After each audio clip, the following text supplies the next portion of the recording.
Hello. Okay. I am alive. Stream is going. And we should be fine. Very well. Mm,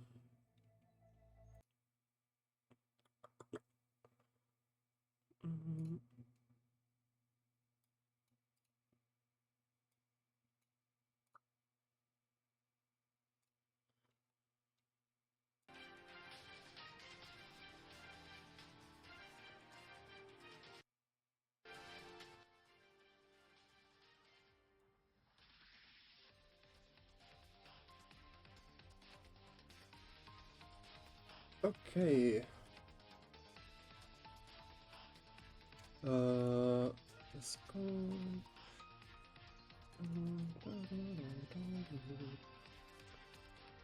Okay. Okay. We are here again with another season of esports. I am excited, even though it doesn't sound like it, because I'm extremely sick. But it's fine. We're gonna pull through this. Anyway. Ignoring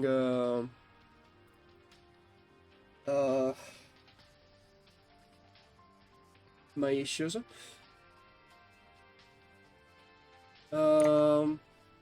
Where's my presentation?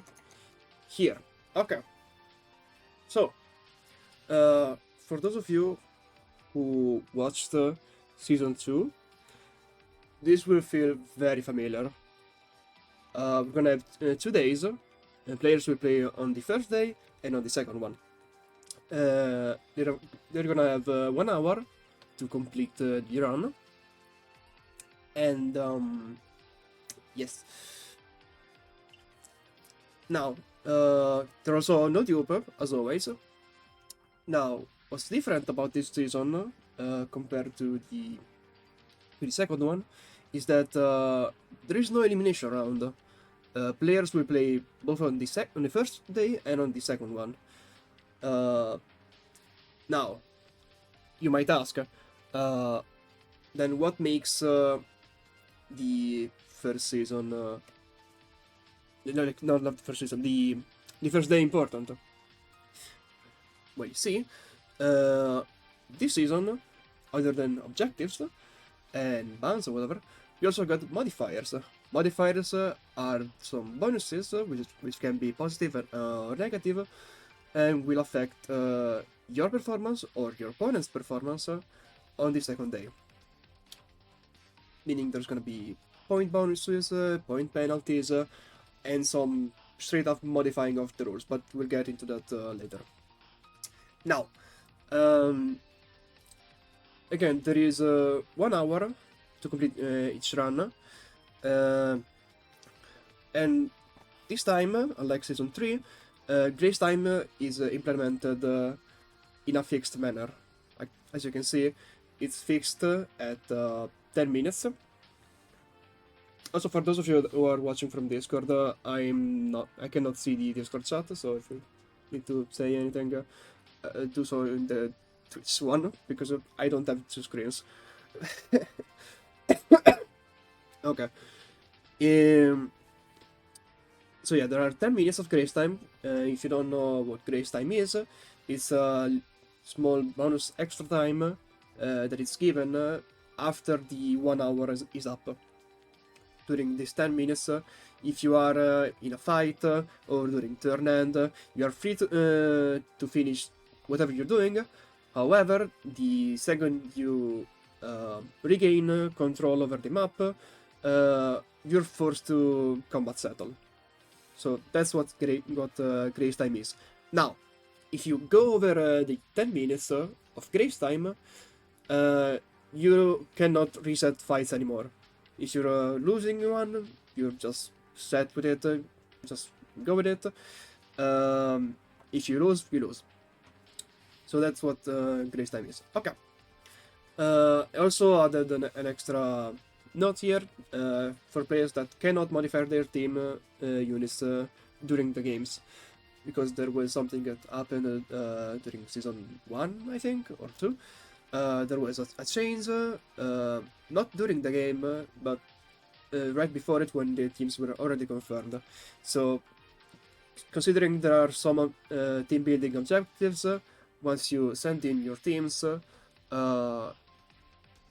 you cannot modify them anymore. What you can do is move the team units around inside the team, but you cannot modify them. Also, you cannot change the leader, and you will see why soon. Now, with all this said, this is still not everything. For the participants, it is extremely important. Like, I cannot stress this enough. It is extremely fucking important for you to send in to me, 3 screenshots. The first one being the team one. You just sending the screenshot of your teams before the matches, so I can already calculate your point gain through objectives and modifiers before the game even starts. The second one being the map state at the end of the match. Like when you finish the run, unless it's the final turn, in which case you take the screenshot before running the final turn. I need to see that screenshot because there are some map objectives which are pretty hard to calculate without seeing a screenshot of the map. So that's another one. And the last one being the end screen, one you get when you end the map.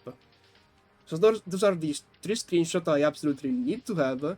If you don't send them to me, and I cannot verify like your map state or your teams or whatever, I cannot give you the points for the objectives that need that proof. So there's that. It's it's in the document, so there's not an issue. That's not an issue. You can just check the document. It's all written down here. There. Now, that's it for the general stuff. Now, global and alternative bans. Got the global bans. Easiest thing to explain, you cannot deploy these dolls. So G36C, Suomi, and M240L, they are completely off the table as dolls. And yeah. Now, alternate bans is a little something. It's a little something I introduced, I believe, last season. These are some peculiar bans. Like you see them, these groups of dolls. Each player can go and use one of the dolls from each group, but they cannot deploy multiple from each group. So if you choose to deploy, I don't know, MG15, then you cannot deploy Kar 98 and Grape. So that's essentially how it works. So if you choose to deploy PX4, then you cannot deploy Calico. That's the thing. You can deploy multiple units from different groups. Like you can deploy, I don't know, Stevens and DP12 together, but you cannot deploy like Stevens and Spaz 15. That's it. Really easy to understand. And yes, there is a note that a modifier can indeed change the list, and we will get to that also soon. Next up, objectives. We've seen this before in Season 2, although this time they are organized in a different fashion. In a better fashion, honestly. They are team building, strategy, and extra. Team building focuses on team building, strategy on the map control, and extra are just timed objectives. Simple as that. We will pick these 5 objectives during this stream later on. And it's gonna be fixed to 2 team building, 2 strategy, and 1 extra. And yeah, this can change through modifiers on the second day, but we will worry about that on day 1. Yes. So that's essentially for objectives. If you've never played with objectives before, they are like a general objective which everyone can complete to get the bonus points from them. So that's essentially it. Complete the objective, get the points, and get better chances of winning. That's it. Next, modifiers. This is kind of the new entry for this season. There are 3 types, technically, but that's kind of internal because they're not specified, but it's not that big of an issue. They're positive, negative, and adjusting. Positive being a modifier that grant points to the user. Negative being modifiers that apply debuffs to the opponents. And adjusting are very weird modifiers that go and modify the very basis of the rules. So everything I said so far can pretty much change depending of if certain adjusting modifiers are active. Like the global ban can change, global ban list can change. Some of the objective rules can change. They're really weird, really strong if you can play around them. Now, so yes, modifiers are active on day 2, not on day 1. You essentially rank on day 1 to get to pick the order you pick the modifier in. For example, if you rank highest during day 1, you get to pick your modifier first. Or, as you can see here, you can sort of change the order, let's put it that way, because I organized it into 2 lists. The first one is based on the day 1 performance. So whoever scored highest is at the top, whoever scored lowest is at the bottom. When it's your turn to pick, you can either pick the modifier, or you can choose to be moved into an empty slot into the second list. Which, when I'm done with the first one, the second list, again, top to bottom, it's that's kind of the order. It's kind of weird to say, but essentially what it means is that if you scored high in the first day, you can guarantee a later spot in the picking order. So that's kind of it. Instead of having people intentionally scoring low just to pick later in the picking queue. That's kind of all it is. And as for the modifier applying order, that's essentially how the points are calculated. Like adjusting are first, then there are positive, then there are negative, because there are certain negative modifiers that go and nerf the amount of points you gain from the modifiers. So that's all.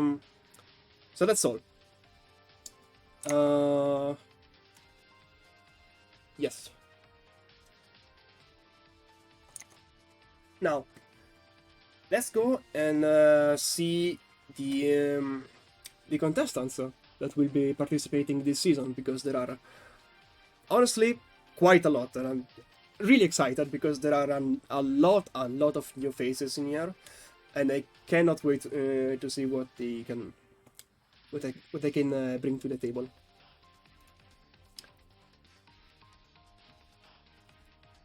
First off, let's strike.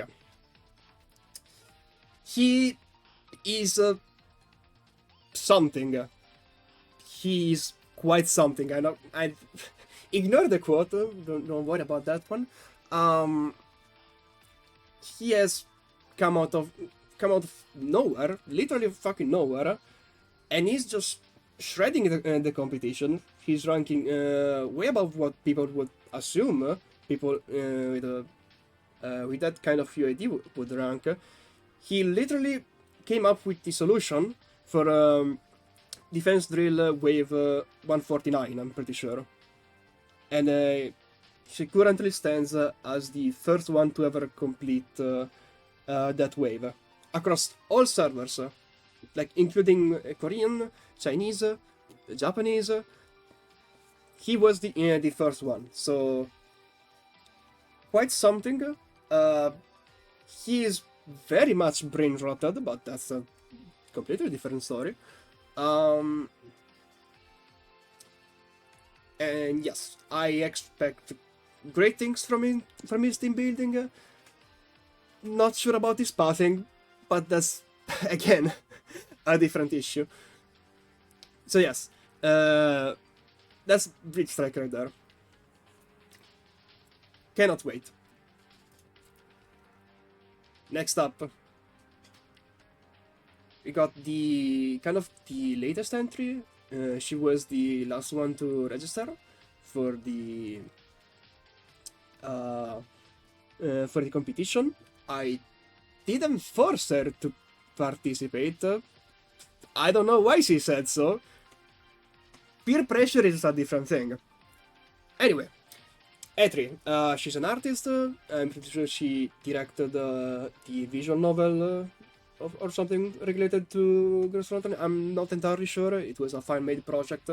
Unfortunately, I kind of joined GFL too late to see that. But yeah, she's been part of the community for quite a while. Pretty sure most people here know her. And yes, not much else to say really. Nice placement during Slow Shock. And yeah. Oh yes, also she's an artist. I'm not sure if she does commissions, but you should check her out.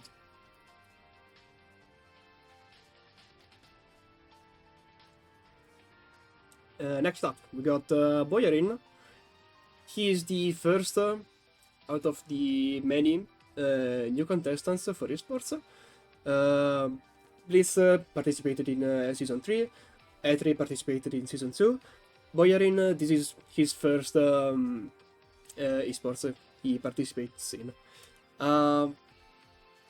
He's also kind of popped out of nowhere, although he apparently been playing for almost 2 years. I didn't know that. Kind of only seen him around recently. Free to play, we'll see how much that lasts. Someone get his UID and remove his free to play. I mean, anyway. Oh god. Okay. So that's Boyarin. Not much is known about him really, so it's hard for me to present him, which will be the case for some other people as well.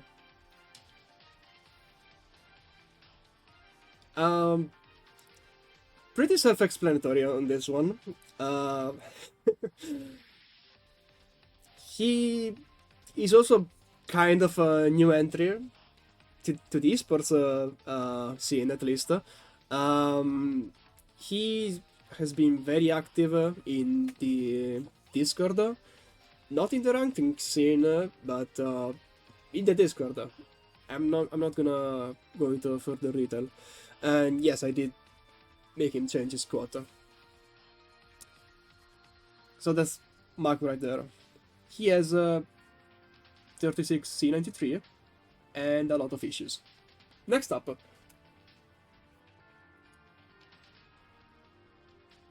This one should have come as no surprise at all for anyone. So yeah, Trisk is also here. He will be participating. I actually cannot wait to see him to see what he comes up with, since first season he participated in, which was season 2, he couldn't make both days, so he actually kind of what's the word? He withdrew after the first day. He had the highest score in during the first day of season 2. But since he withdrew, he didn't participate in the second day. Next, he participated in season 3. His strategy, his passing, he actually showed me the upper limit of his strategy for esports, and if he didn't reset at like 40 minutes in, he would have most likely won the competition there too. So actually can't wait to see if he actually can shine during this season. Yeah, very excited, very excited. Next up, another new entry. Got Godion, which sometimes appears in chat. I haven't seen him like ever. So when I saw him his registration in the forum, I was like, yeah, sure. I saw his armor. I was like, oh yeah, this guy is ready. Also, yeah, he wrote one hell of a bio. He really understood the assignment. Like, damn. And my editor really agrees with him, with me, or like, so. Yeah, you can see that. Yeah, it says he's there to pad, but I don't know. Also, risk simping in the bio. Great, fantastic, love it. And yeah, looking forward to his performance. Kinda tempted to put him against Friska, but we'll see that. We'll see. Next up, another new entry. Got Warium QT. I'm not sure if I'm pronouncing that. I'm probably butchering the name, so sorry for that. I might just go for Ryun, just because it's easier to pronounce. Yeah, kind of, actually, not kind of,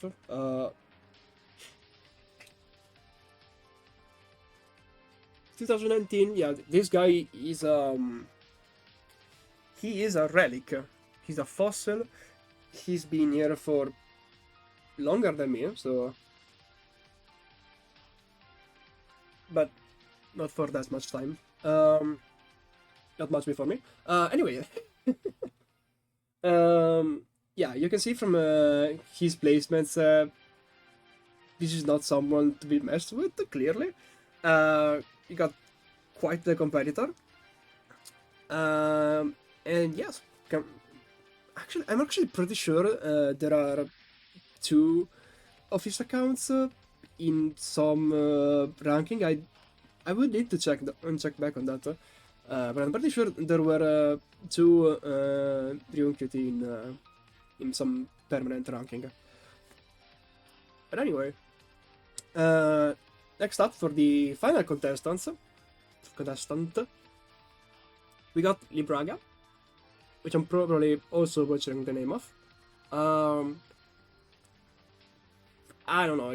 He also kind of popped out of nowhere. He has some placements to back him up, and yeah, his registration in the in esports has been kept secret along along with the other ones, like Ryun and Godion. Those were not known until now. So yeah. Also, I've seen this trend of aiming for last place, guys. That's fun and all, but if 5 different people do that, it's like, come on now. That's not what you should be aiming for. shake my head. Alrighty. Now, give me a second.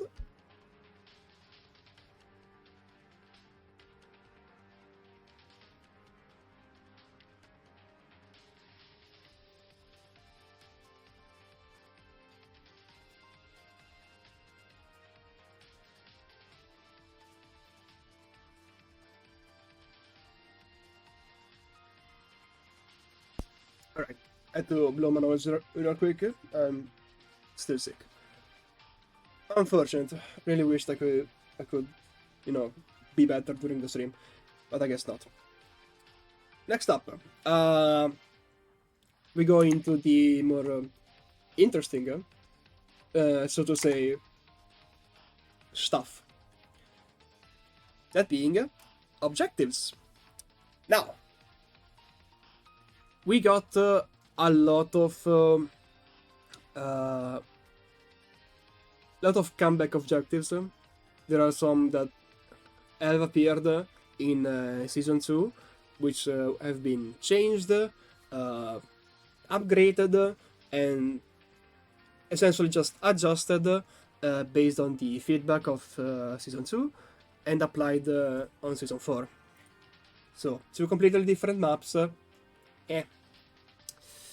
But it's gonna be fine, it's gonna be fine, it's gonna be perfectly fine. Now, starting off with Astray. This was one of the favorite kind of objectives. It definitely had the most interesting strategies being applied in the map. This was during day 2.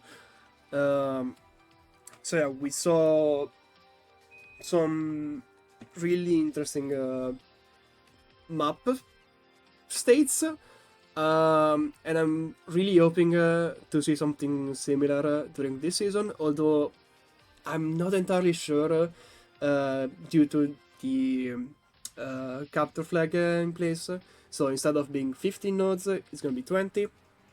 Also, now this is kind of a text problem. Here it says less than 20, but it's actually 20 or less. Because I wrote down the wrong thing. So yeah, it's 20 or less, not less than 20. You can have 20 nodes captured, and you will get the objective. So that's a Astray. Next up, oh yeah, we're also doing all strategies first. Next is extras, and next is team building for last. There's a reason why team building is last. Now, airdrome, simple as that. You get 8k points for each heliport captured at the end of the map. This is exactly the reason why I need the screenshot of the map, by the way. I cannot check for your map state. I cannot check for this objective after you complete the map, so I need the screenshot. So yeah, this is very straightforward, easy as that. Next. Now, this is a new one.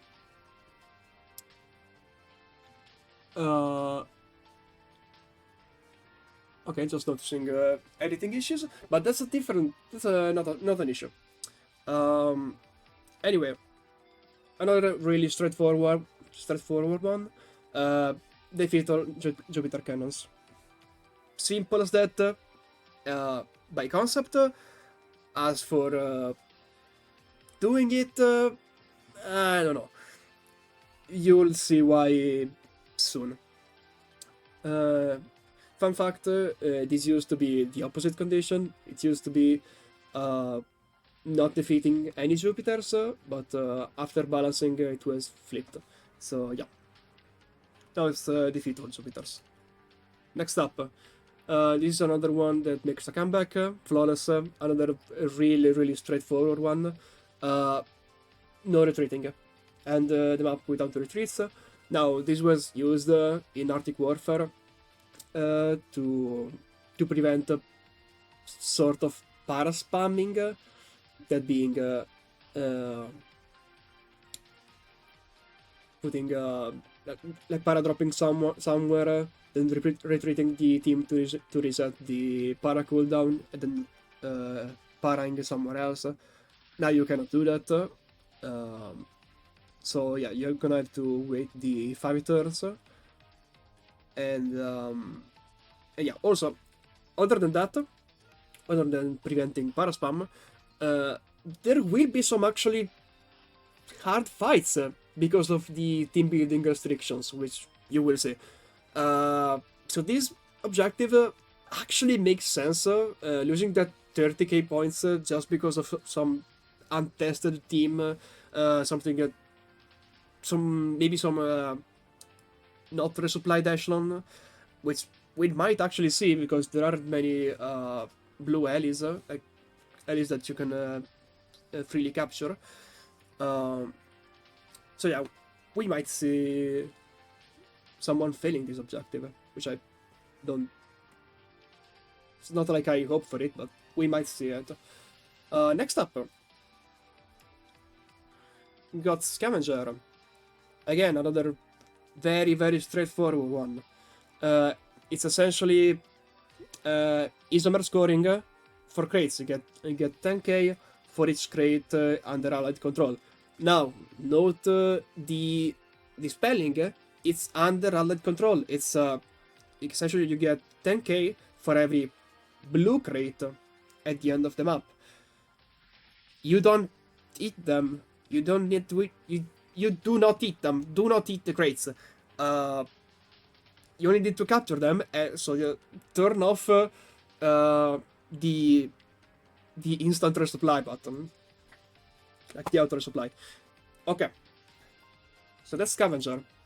Fun fact: this also used to be the opposite objective. It used to be no crates captured, and it was flipped. Next, another classic, except this time it got also renamed. And also, it's not tiered anymore. There aren't like tiers. You actually get more points the less echelons you deploy. So it's gonna be up to you to find the balance between how many points you want and how many echelons you want to use. If this objective is active, of course. So okay, still dying. Great.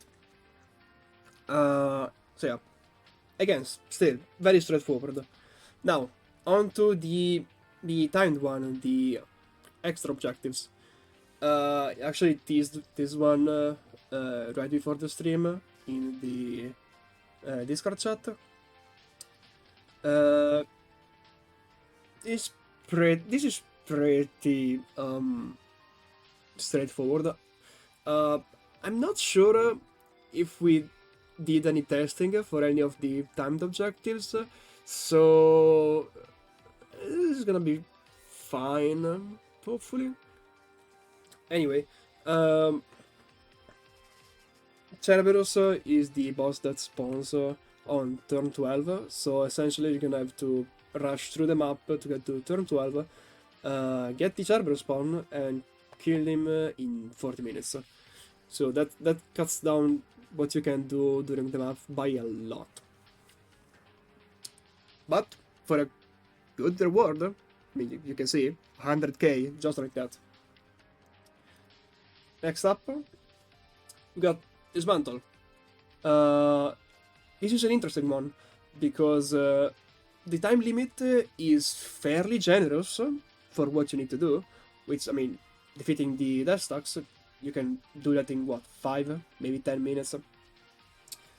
But the reason why this is so high is because the Manticore death stacks, if you didn't know, grow their C until like turn 6, I believe.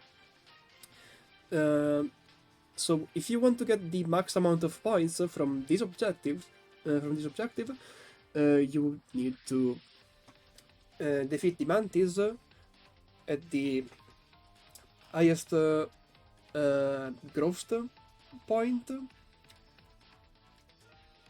and within 30 minutes. So essentially you need to rush to turn 6, kind of, without killing them. It's weird, but I think it's pretty interesting. Also, this used to be aimed towards the beans, but since the beans grow until what is it? At the last turn, I think, it didn't really make sense, and the point loss would be too high. So it's now Mantis. Next, this is another really classic one. Lightning, complete the map within a time limit. Very easy. I mean, very straightforward, not necessarily easy, but yeah, 40 minutes, 80k might be worth it, might not be worth it. Up to you, up to the strategy. Yeah, pretty. Not much to say about this. Now, oh yeah, the last one. We got Rush. This is one that we really should have tested, but we didn't. So I blame the balancing team and myself. Yes. Anyway, 40 enemies within 25 minutes for 50k points. We're just gonna look at the kill count and hope for the best, essentially. I'm really scared to look at the Discord chat, so I'm gonna not do that. Anyway, next up, we go into the team building objectives. This is another one that returns from Arctic Warfare, but canonical. Essentially, you gain 2k points for each unit which made an appearance during the deep dive campaign, and you can see I got you the list right there, so you don't actually have to go and read the campaign. So you're welcome. It's also capped at 8 units to account for some of the units not being available because they're limited, or some of them being like coalition, so essentially gacha. So it's capped at 8. I mean, there is 416, G11, 45, 9, and 4, M16. That's already 6, and I'm gonna hope for you that you have 2 more to cap to get the max points. So yeah, you cannot see the last one because I got the GIF, the VHS GIF in the front, but the last one is Cerberus, like the SF one. So that's it. And another thing that isn't specified, like in the graphic, is that this particular objective and the next one that I'm gonna show you are not compatible. They are mutually exclusive, and they cannot be active during the same day. So, yeah. And this is why.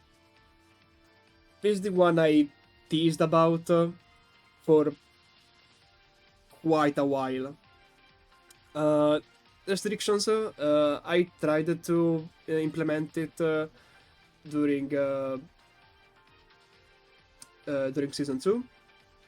It didn't really go that well. It actually didn't even get picked, thankfully, because there were some oversights with it, like for example, like there were force picks for modded units, and then one of the conditions was to not deploy any mods. So yeah, thankfully it wasn't picked. Now here there shouldn't actually be any issues, I hope, Now, getting to the actual objective. It's 4 conditions, you gain 15k points for each condition you fulfill. First two being very easy, don't deploy any fairies, don't deploy any 2-star collision units, that being the initial rating, so any unit that has the initial rating of 2 stars cannot be deployed. The third one is kind of complicated. Essentially, any unit or equipment that can immune damage, that being by reducing it to 0 or just straight up immunity, they cannot be deployed. Think of Raw, for example, or DP12, or Flash Shells, for example. Yeah, I'm banning equipment. So yeah, also it's not just the Flash Shells, there is also the DP12 special equipment, that's also banned. So yeah, these bans a lot of stuff. Everything that can get the text immune for self or other allies, anything that can reduce the damage of other allies to 0, all that stuff, that's banned. You cannot deploy it if you want to get this condition. Then again, if you have any questions for what this might entail, if you have like any doubts for a particular unit, you can just ask me. I'm gonna respond. It's fine. Also, yeah, the immunity frame you get from going crit don't count towards this objective, this condition, obviously, because every doll has it. Okay. And the fourth condition is to not deploy any dolls that own a non-mod special equipment with special effects. Now, what are special effects? Special effects are essentially two things. Either if they are part of a spec set, like the Grayson ones, that's one type of special effect. And the other type of special effect is the one you see from the how's it called? Like the orange icon that you see on the top left of the equipment. Essentially, if that equipment goes and modify the skill. Think of P90, for example, or why am I having so many issues? P90, K11, like every login spec, so Defender, 4 Shiki, that sort of stuff. Then there's pretty much every single equipment from the Grey Zone, that also counts. The ones that don't count are the ones that are given from a mod, which isn't that many, let's be real. There is the Wellrod one, but then again, Wellrod is included under the third condition, so that doesn't really matter. The only one that I can think of off the top of my head is it's Rex Zero, for example. Rex Zero's mod has the bike that adds an additional effect to her skill. So that's the one I can think of like right now, but I'm sure there are others. Okay, that should be it for restrictions. Oh yeah, also you get 15k points for fulfilling 3 conditions, and another 15k for completing all 4 conditions, for a total of 90k points. Okay.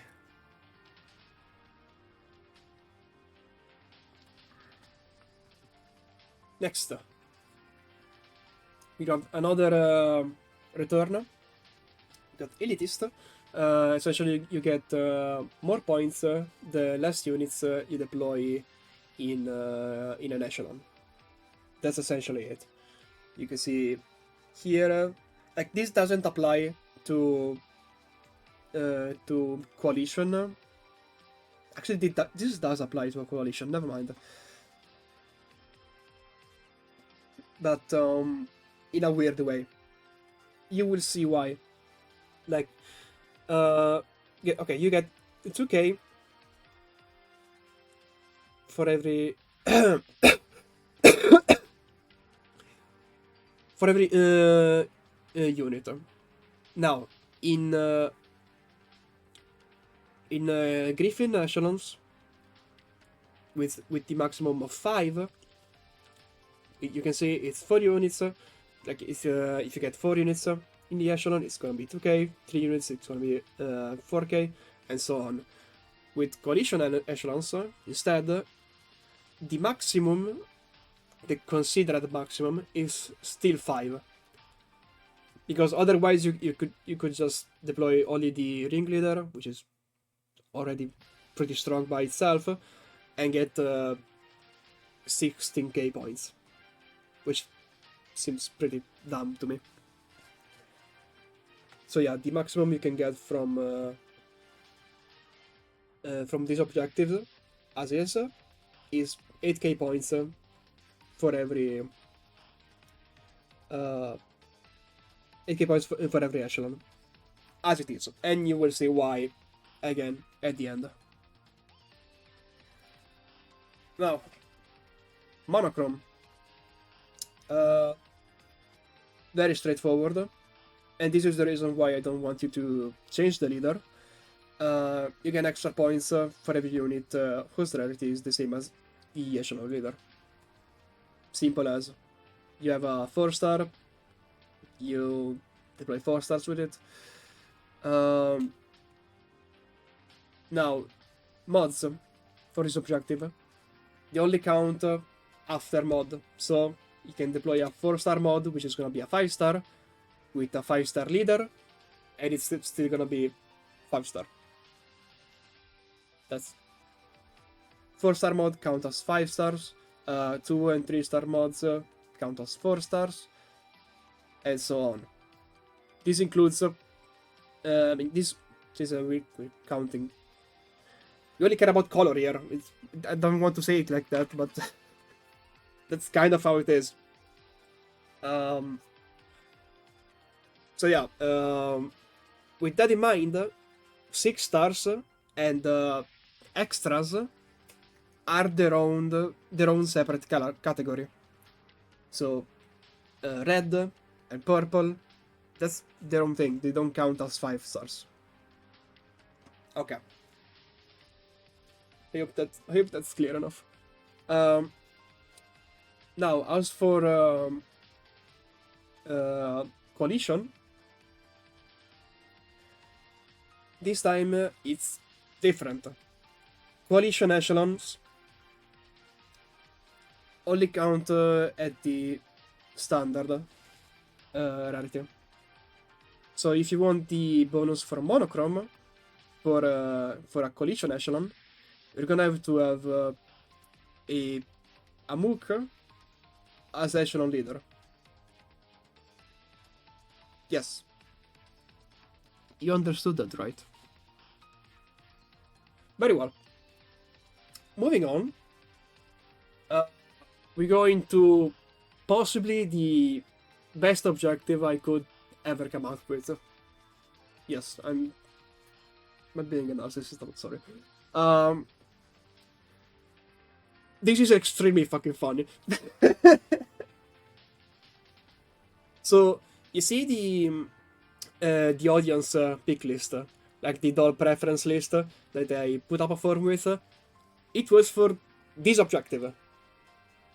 Essentially, as the name implies, it's a gamble. You can deploy the dolls from the audience picks to hope and get 5k points, but if another person, if another player deploys that same doll, instead of gaining the 5k, you're gonna lose 6k. That's how it works. And it stacks. So, for example, if 3 players you included, all deploy the same doll, they're all gonna lose 12k each. So that's how gamble works. You can deploy as many dolls as you want, and the sorry, and the base version of no, I'm not playing GFL so yet. I'm running esports over here. Come on, man. Anyway, but I am playing it in the background. Anyway, where was I? Yeah, you can deploy as many units as you want, and if you have the non-mod version of a doll, it counts as the same version as the modded doll. That's how it works. And these are some, not all of them, these are some of the picks that you get to work with. These are most of them, but there are others which are, they are all listed in the document. So yeah.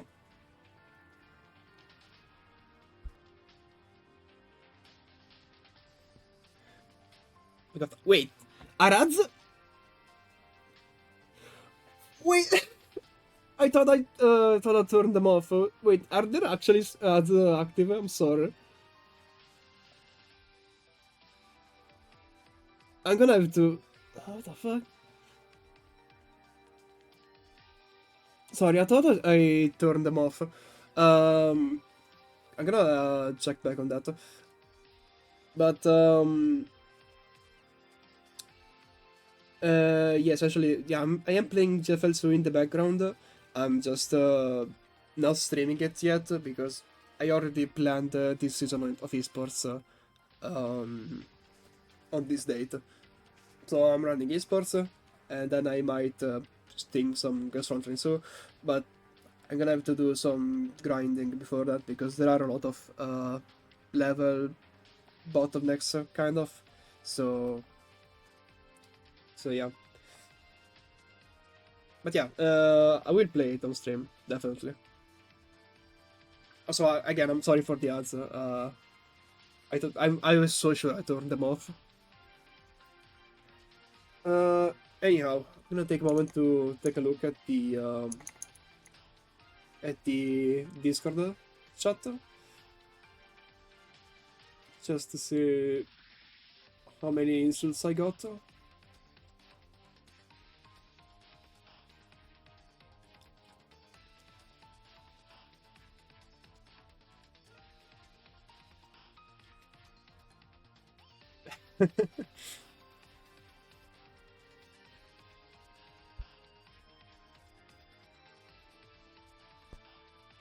Anyway, yeah, I'm gonna play it.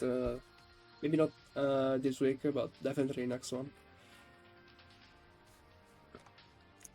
Oh yeah, one thing that I didn't mention for the previous objectives is that grace time only applies to the standard timer, like the 1 hour timer for the zonal run.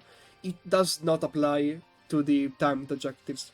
The only kind of grace time you get is if you finish the fight like 3 or 4 seconds later, and that only applies for what, like delay in like stream delay or starting delay. It's a really small time frame. It doesn't matter that much, so it's not gonna be something. It's not gonna be over 5 seconds. That's for sure. So don't base your run on those like 5 seconds. I'm sorry, I didn't plan on the ads.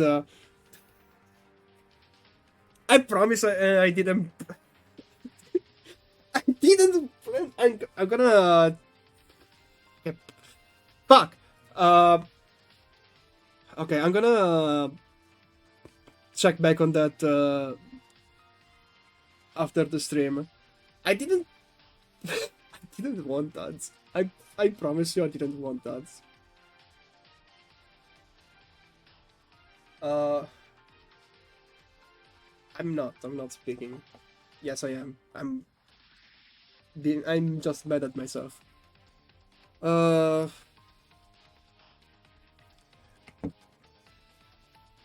Since shots are running, I'm just gonna blow my nose.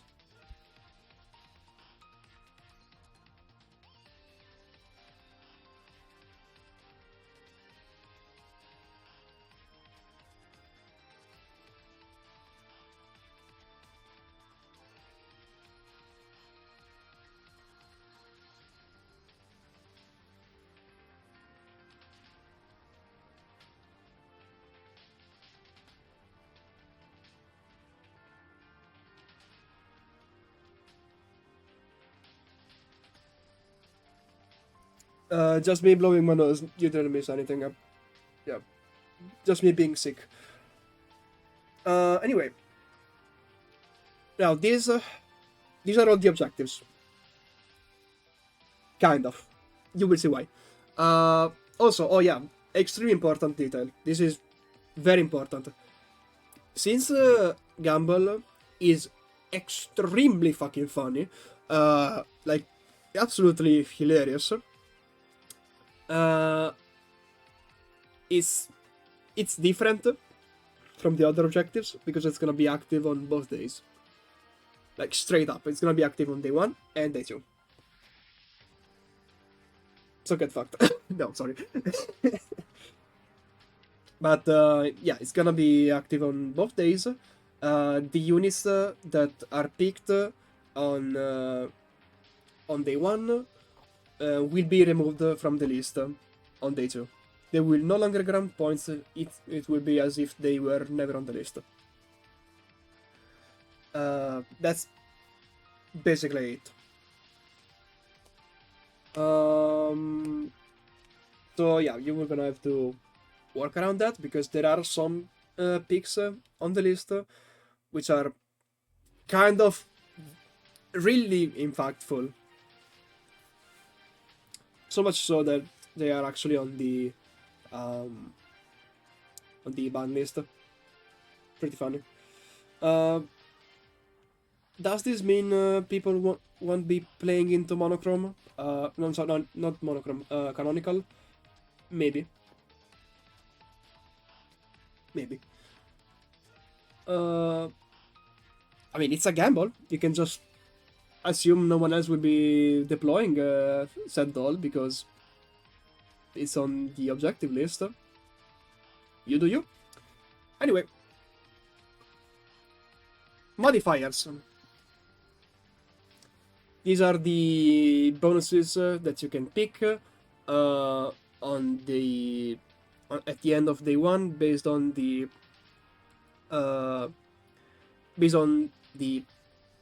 thing, that, yes, perfect. Based on how good you score, essentially. Now, there are a lot of this, actually more than the objectives. Starting off, we got favoritism.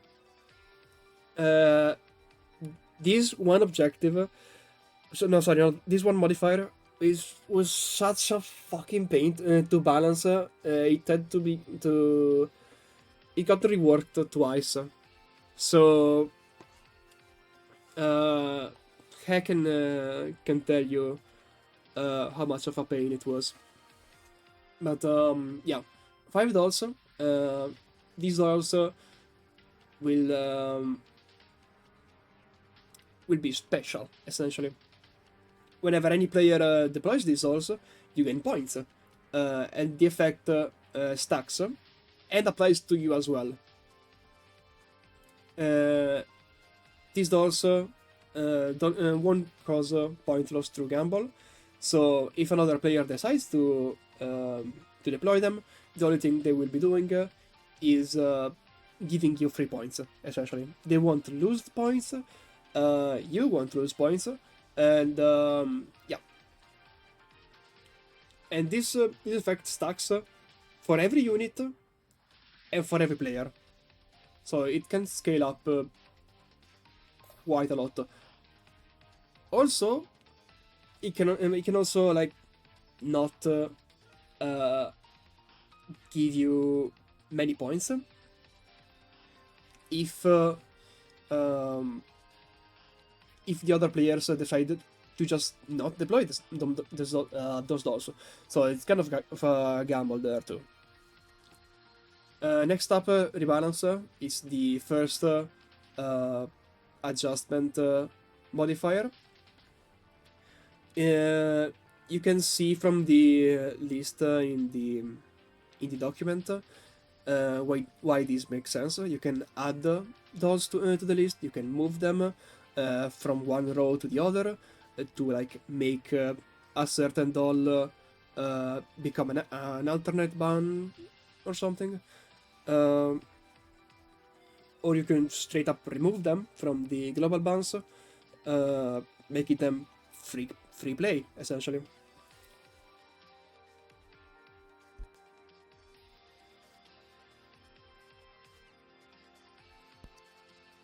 Okay. Now, Parasite, it's pretty straightforward. 2 players, and you gain half the amount of points they gain through their bonus. So if there are 2 players which you believe, I don't know, will score high with their bonuses, it might be worth going for this, as it may get you more points than them. I don't know.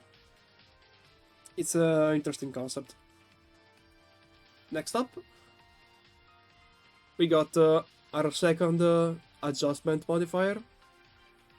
This is replacement. It allows you to replace one of the day 2 objectives with a different one of your choosing. The 2 rules for this is that there can still only be one timed objective. You can of course replace that timed objective with a different timed one, but there can only be one. And the second one being that restrictions and canonical are still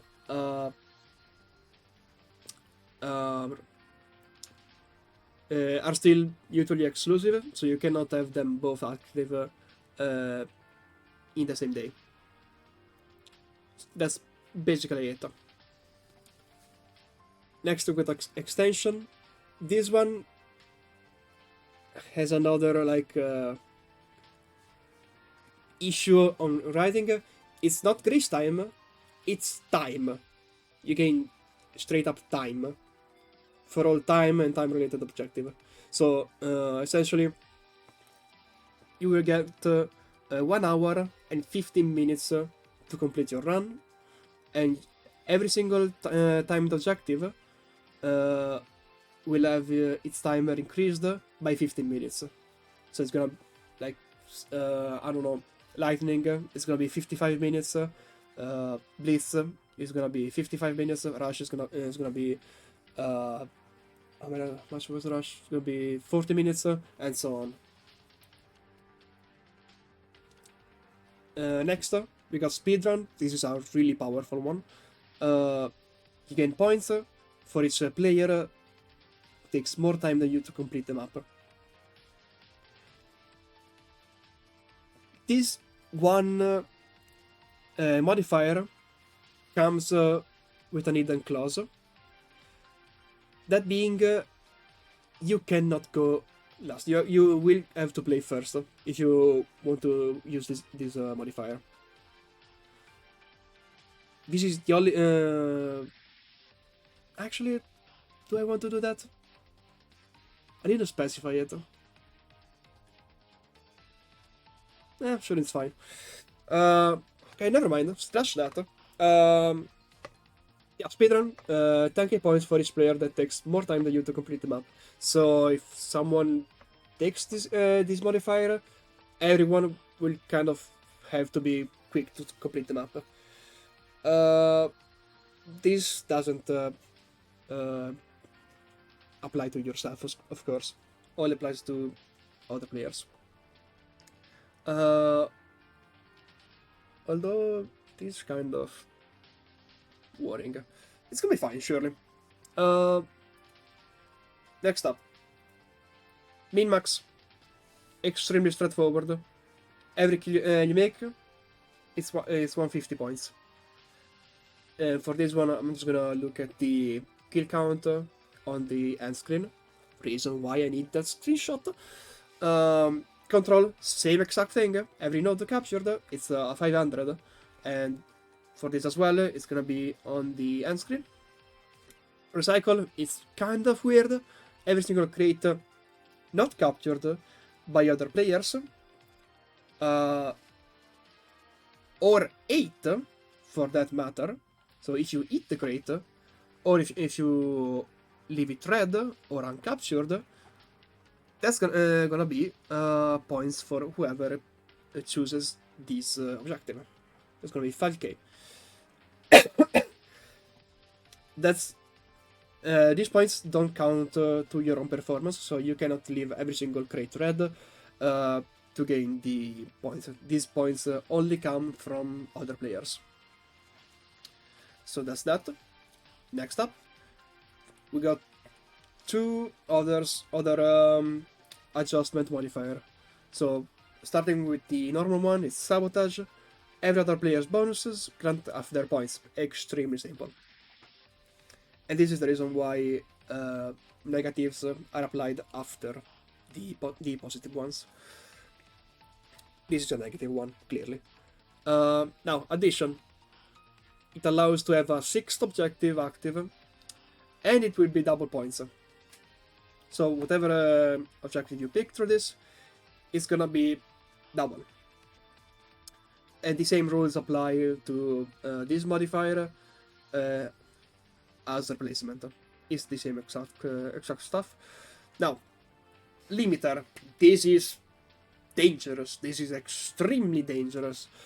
All objectives, all active objectives, will only grant positive points to the player who scored highest in their criteria. Now, there is a lot to go over with here.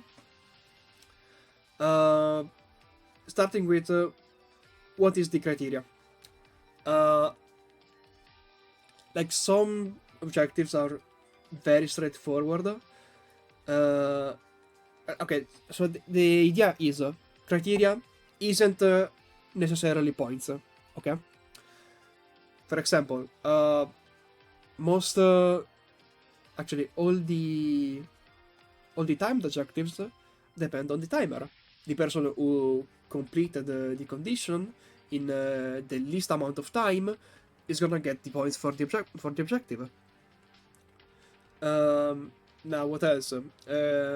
Elitist, monochrome, canonical, those sort of stuff. Those are also kind of different. Like, for example,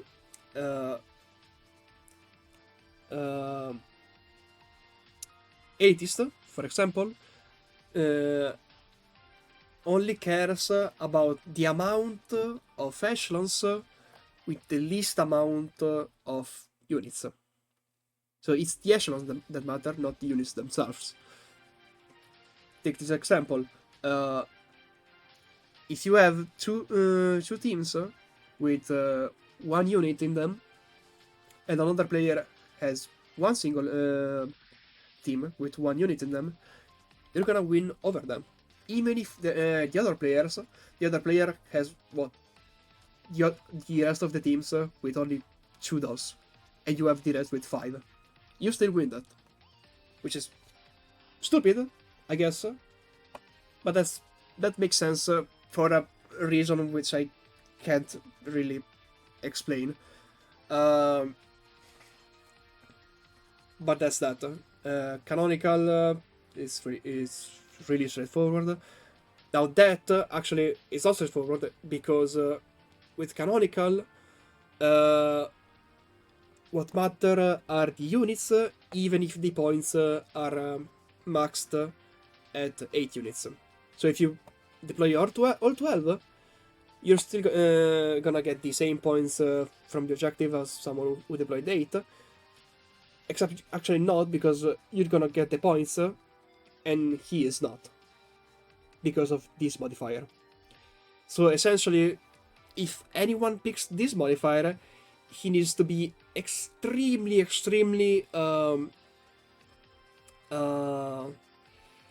sure that he can perform better than everyone else in the various objectives.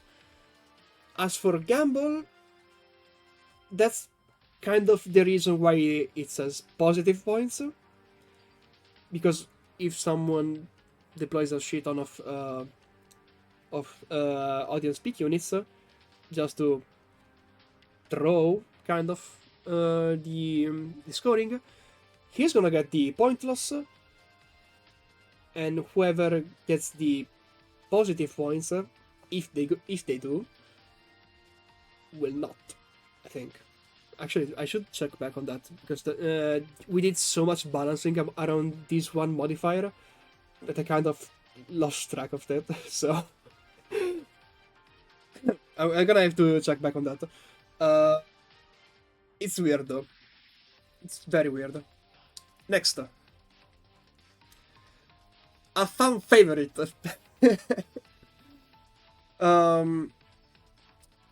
Starting with the. Actually, I wanna see Blitz's reaction.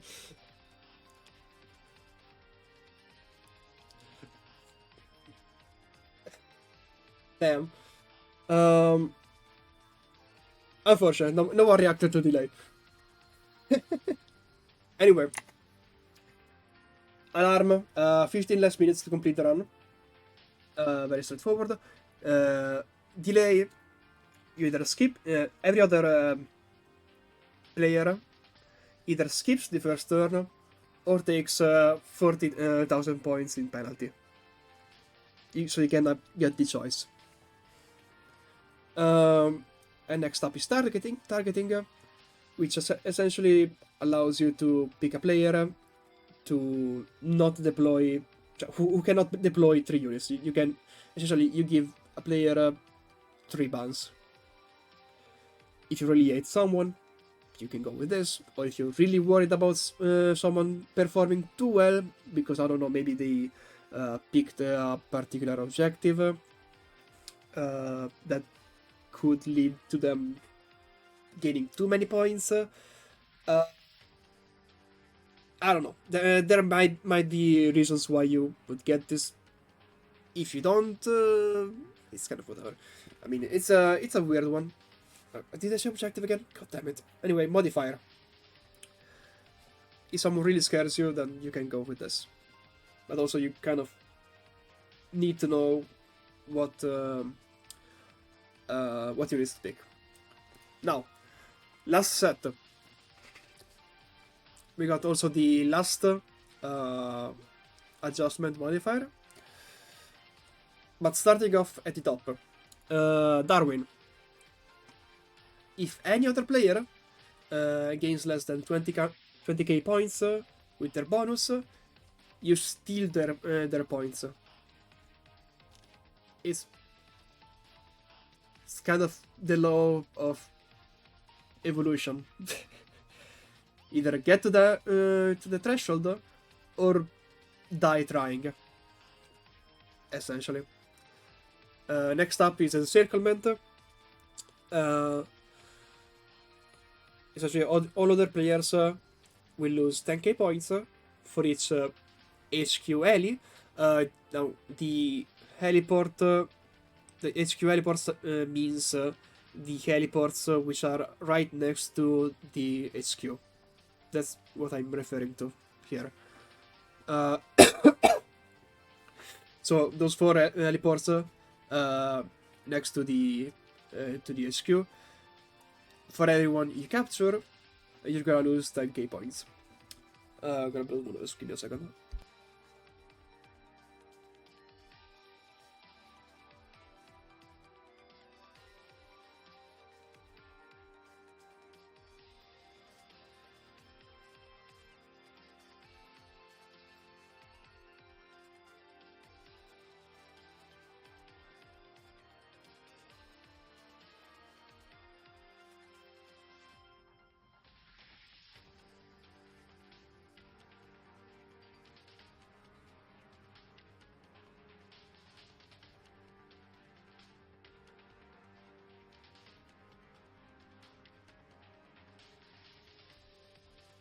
Okay, I'm back. Now, leadership allows you to gain extra objectives. Oh my god, I'm extra points. I cannot. Uh, Extra points for every echelon whose leader is either a Montreal, ringleader with one or more petals, or a shiny collision unit. If you're gonna go with the shiny,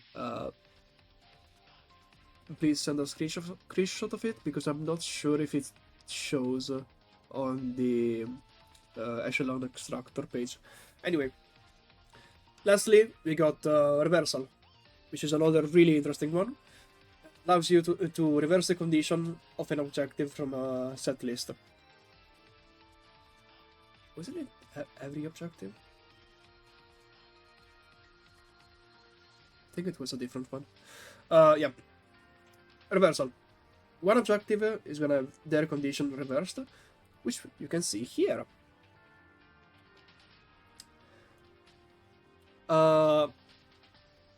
There's only 6 to choose from, so the other ones didn't make much sense. Blockade goes back to being not defeating any Jupiters. Scavenger goes back to crates under enemy control, so red crates. Elitist becomes a whole new objective, which I'm gonna explain in a second. Monochrome is the opposite. You want to have every other unit within the echelon be different from the leader, which in itself means you can have like the leader being a 4-star unit and every other member being a 5-star. You can do that. You're still gonna get max points because every other unit is different from the leader. Gamble will have its effects switched, so you're gonna gain points for every doll which you deploy and is deployed by another player. And yes, this effect will also stack, but you will lose points if that doll is not deployed by anyone else. This is how reverse gamble works. And lastly, airdrop is extremely straightforward. You gain points for each ally which stays red. Very simple. Now, Elitist, I did apply some restrictions in the normal one.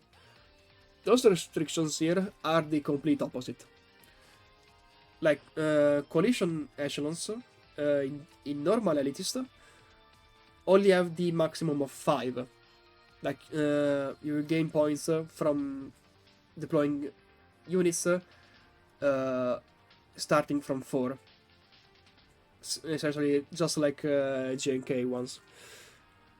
When Elitist is reversed, you will gain points for each unit in the echelon without restrictions.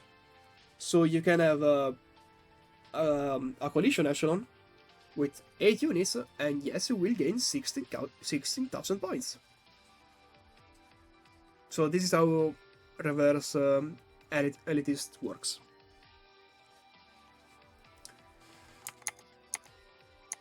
Alrighty.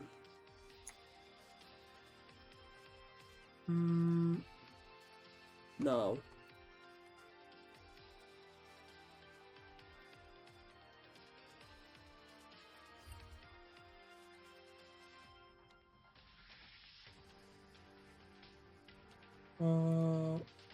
Let me set up the wheel real quick.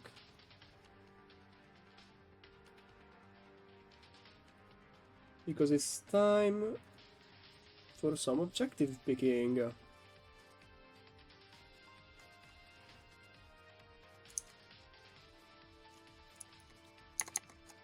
And I forgot to set up the thing. Great. Give me a second.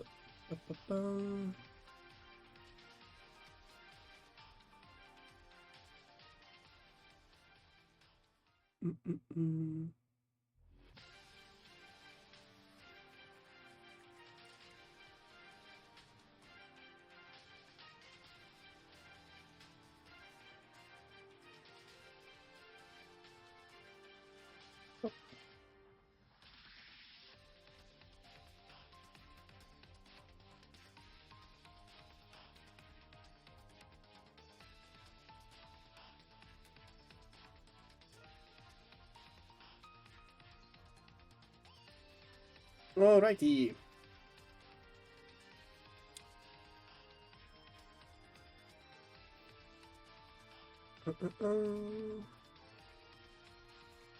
Now are we ready? Everything seems fine. I need to change window here.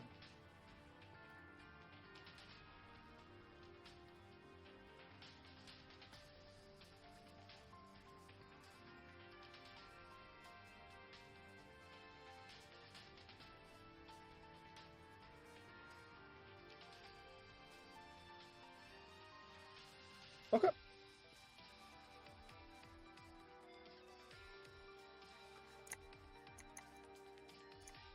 Everything seems fine.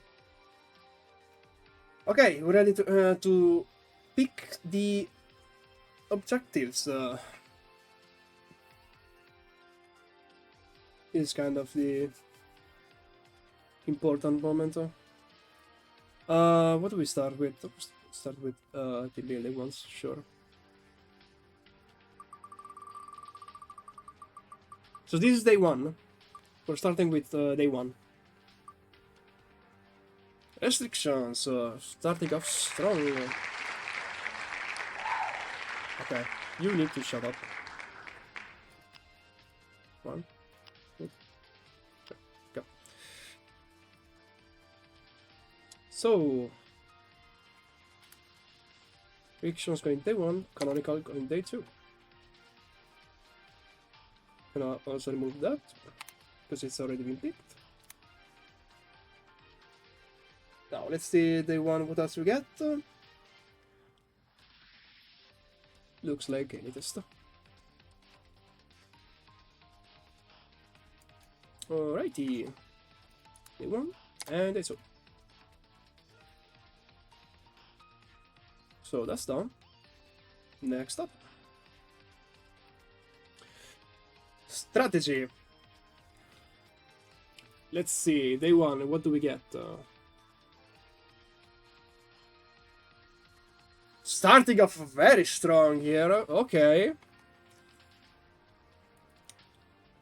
So we start with a stray, where is it? That's one. Next up.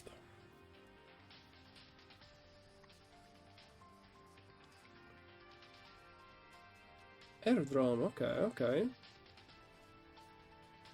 Oh wait, this is actually bad. This is a bad combo. Oh boy. Because Airdrome wants it to capture heliports, and Astray wants it to not cap nodes. Ooh, this is gonna be interesting. Now for this, what do we have? Blockade, seems like. Alrighty. Blockade for day two. And what are we hoping? Thunderstorm, Scavenger, Flawless could be interesting with Blockade. Let's see. Flawless, okay. This works. Okay, day one is gonna be painful though. Okay. Last wheel. Ooh. Let's see, what do we have? Okay, Rush day one.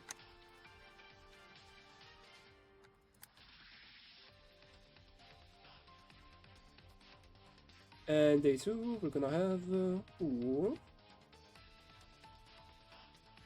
Lightning, okay. I was kinda hoping for some dismantle action, but it's perfectly fine too.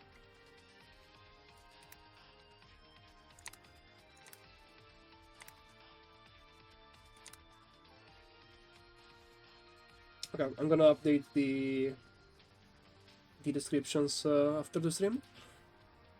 And is pretty much it. Okay, give me a second.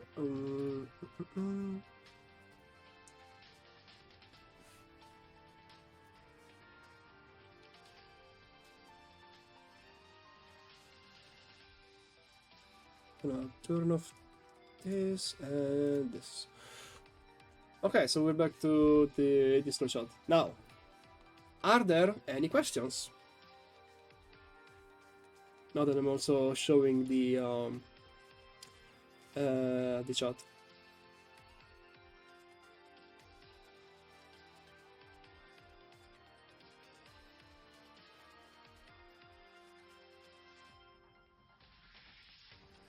I don't have a PDF, but yeah, everything is on the document, so I'm gonna update it afterwards.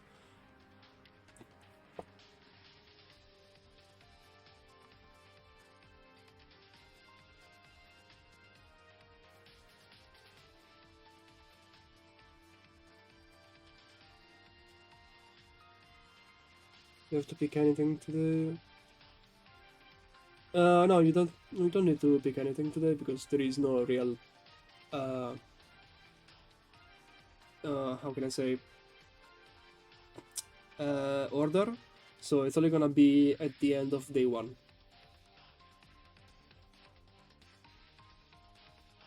Where's the limit of units that counts in Gamble? There isn't a limit. You can deploy as many as you want.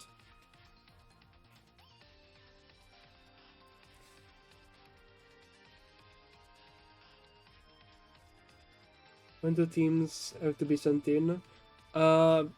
Before the stream starts.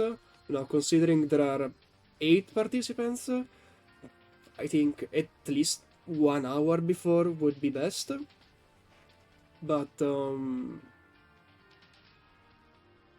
just enough time for me to count the points, really.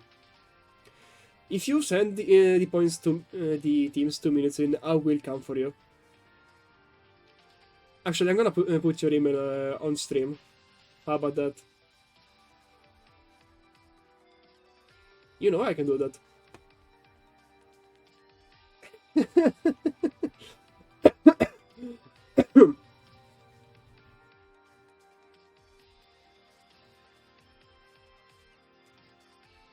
Oh yeah, for you on Twitch, the Discord is simply the it's the official one. It's just Gastronomically. What's your favorite drink? Oh, wait. Seriously? What?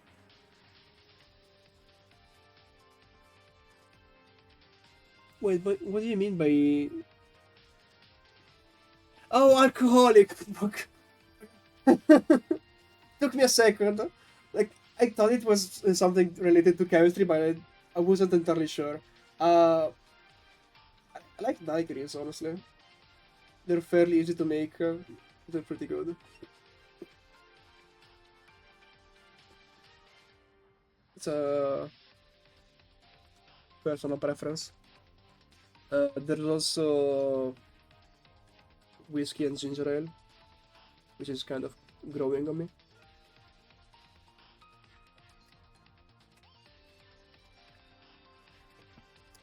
But yeah. Are there any other questions?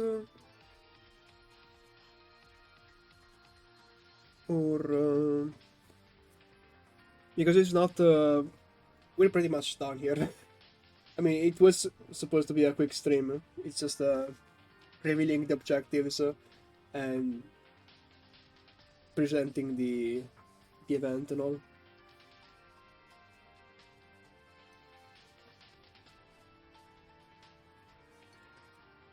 Still though, if what did you eat today? Considering it's 3:30 a.m., I actually didn't eat anything yet. Actually, now that I think about it, I haven't eaten yesterday anything either. So, get well soon. Thank you. Eat. I've drank tea. Is that not enough? Will there be a list for a restricted objective? Just cute. Drink water. I mean, tea is just flavored water, really. Like that better. I'm gonna do that afterwards, maybe. Will there be a list for restricted objectives? Or I just should ask you, what do you mean by restricted objectives? Like objectives that can't go together? Like mutually exclusive? Because if that's the case, it's only canonical restrictions. Those are the only ones that cannot be active on the same day.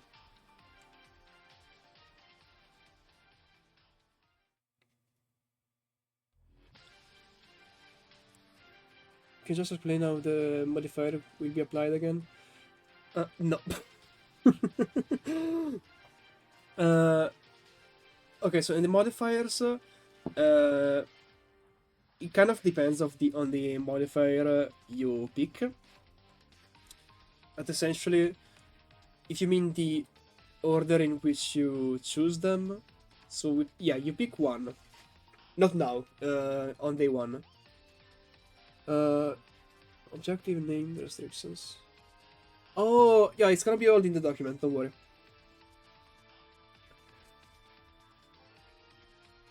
Like what you saw in the presentation is gonna be written down in the document.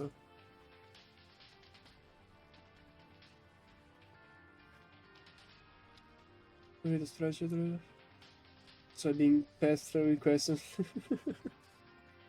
Alright, see ya, Bliss.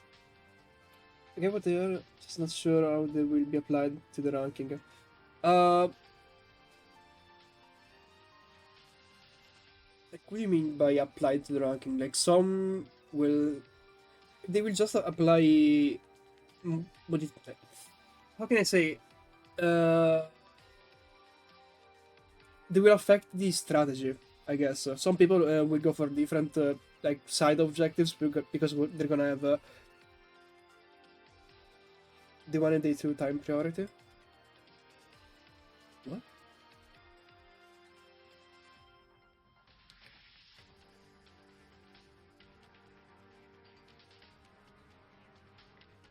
I'm confused. So day 1 before it starts, we choose one modifier to apply to everyone. No. It's after day 1. Essentially, you run day 1, everyone goes with the runs, and depending on the score, that's gonna be the order. Like, the order of the first list. Then, once the... and that's the order. When it's your turn to pick, you can either choose the modifier to apply to yourself if it's a positive one, or to others if it's like an adjustment or a negative one. Or what you can do is place yourself in an empty spot on the second list, which is the one I will go to when I get to the end of the first one, essentially. And they are used for the results of day 1 for day 2. They will be active on day 2. So day 1 doesn't have any modifiers active. It's just the objectives. The conversation that was in Frank up about which pair will compete. Oh, I see. Yeah, that's kind of an issue because the thing is, because there are so many participants, and there are timed objectives active, it's hard for me to have everyone play at the same time because I need to keep track of if the condition for the timed objective is fulfilled or not, and I need to restart the timer when a player restarts. Because of that, I'm gonna do exactly what I did on season 2. I'm gonna have people compete in pairs. It's gonna be two people at a time. The problem with that is that it makes 4 pairs of people running a 1 hour long competition, like 1 hour long run, meaning that essentially someone could be present at exactly when the stream starts, which is gonna be 3 a.m. for me. I don't know for everyone else. Um, uh, so they could be there and then play last, which is gonna be almost 3 hours later. So that's kind of the problem with that. What we can do, both on day one and day two, is to have. Yeah, sorry. We can have like if you have, like, cannot make it later or earlier, you can just tell me and I can just let you play late in a later moment with other people that might need to play later. So you don't have to be here for the entire time. You can just pop in here like 5 minutes before playing, or a bit more because depending on the objective active, the runs may be faster. Uh, so yeah, you just come here a bit before what you're scheduled to play. You play the game and then you can just leave again. Now, there's only one problem with that, and that's on day one, because technically for day one the modifiers are picked at the end when we know all the scores. So if someone leaves before that, then either he gets a random modifier or he gives me a list of 8 different modifiers that he wants to get, and the first one that isn't picked by someone else before them is given to them. So that's what they can do if they don't want to come back later or just yeah. So yeah, go book your time slot. So yeah, that's essentially it. So yeah, if you need to play later or play earlier, just let me know and I'll try my best to make it happen.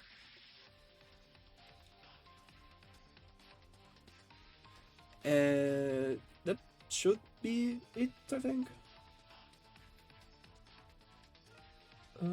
I can play after 4 a.m. at day one. Yeah, I can just let you run first. It might be like you might go a bit over 4 a.m. since I'm in. Actually, what time is it for you?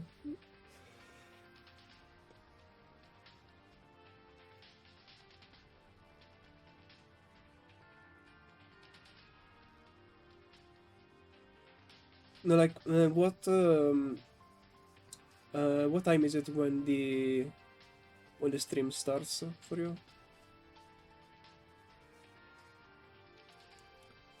Because you say 4 a.m., but like for me it's 3 a.m. the start of the stream. I can make you go first, but yeah, sure. What time in your local time? What time does the stream start at?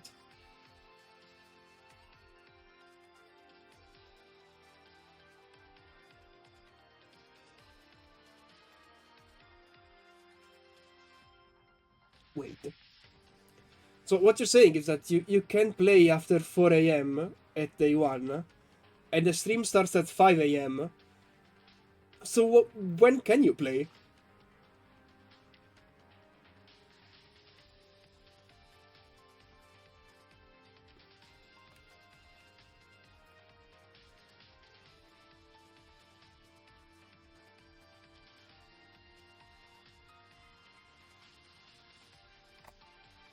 Like, what?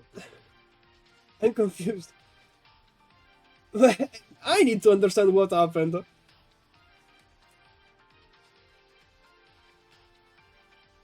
Make sure to double check the time conversion. What I'm asking you is, in your time, like, your time, when does the stream start? Stream starts at 5 a.m. I need to go at... Oh, okay, that's fine, it's fine. It's perfectly fine. Yeah, I can just, have you run first.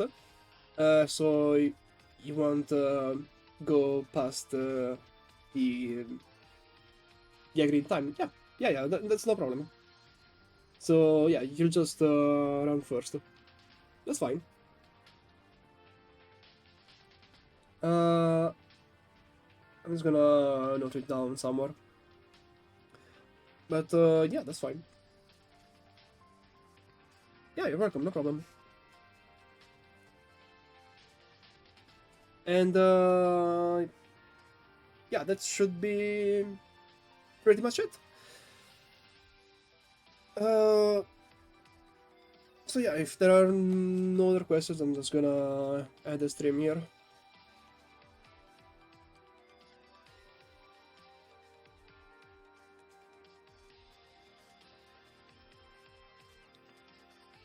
Like 1 hour sleep? No! I'm sorry. Good night. I shall eat, yes. Leave a reminder for objectives before day 1. What do you mean by reminder? Yes, I will remind you at the first of... Yeah, they're on the dock. You can check there for every condition. I'm gonna update it after the stream. So, no time loss at all. But yeah, I will also remind everyone the objectives at the start of the stream on both day 1 and day 2. Uh-huh. Yep. Alrighty. That's gonna be all for me.